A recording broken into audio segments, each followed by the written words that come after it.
Everyone, this is my first blog.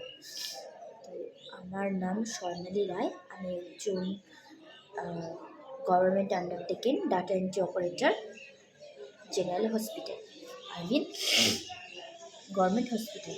তো কিছু কথা বলার জন্য আমি এই ভিডিওটা করছি। সেটা হলো যে হাসপাতাল সংক্রান্ত কিছু বিষয় আমি এই ভিডিওগুলো করবো এখন থেকে ভাবছি। আর যেই কথাগুলো বলবো সেটা হচ্ছে, প্রথম কথা, রবিবার। অনেক রোগীর বাড়ির লোক ভাবে যে রবিবার মানেই হাসপাতালে কোনো ডাক্তার থাকে না, কোনো পরিষেবা পায় না, কোনো চিকিৎসা হয় না। তো যারা এরকমটা ভাবো তাদেরকে বলছি, তোমাদের ভাবনা পুরোটাই ভুল। এরকম কোনো বিষয় নয়। আউটডোর একমাত্র রবিবার দিন বন্ধ থাকে, শুধুমাত্র আউটডোরেই সার্ভিসগুলো বন্ধ থাকে। আউটডোরে কোনো ডাক্তার রবিবার করে বসে না। এমার্জেন্সি 24 আওয়ার্স খোলা, মন্ডে টু সানডে। তো যেটা বলছিলাম, সোম থেকে রবিবার পর্যন্ত এমার্জেন্সি অন ডিউটি ডক্টর থাকে।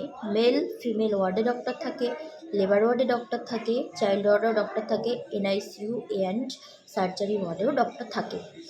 তো যারা এটা ভাবো যে রবিবার করে হাসপাতাল বন্ধ থাকে, অন ডিউটি কোনো ডক্টর থাকে না, তাদের উদ্দেশ্যে বলবো তোমাদের ধারণাটা একদম ভুল। তোমরা নির্দ্বিধায় কখনও কোনো সমস্যা হলে 24 ঘন্টা হাসপাতালে এমার্জেন্সি পরিষেবা পাবে।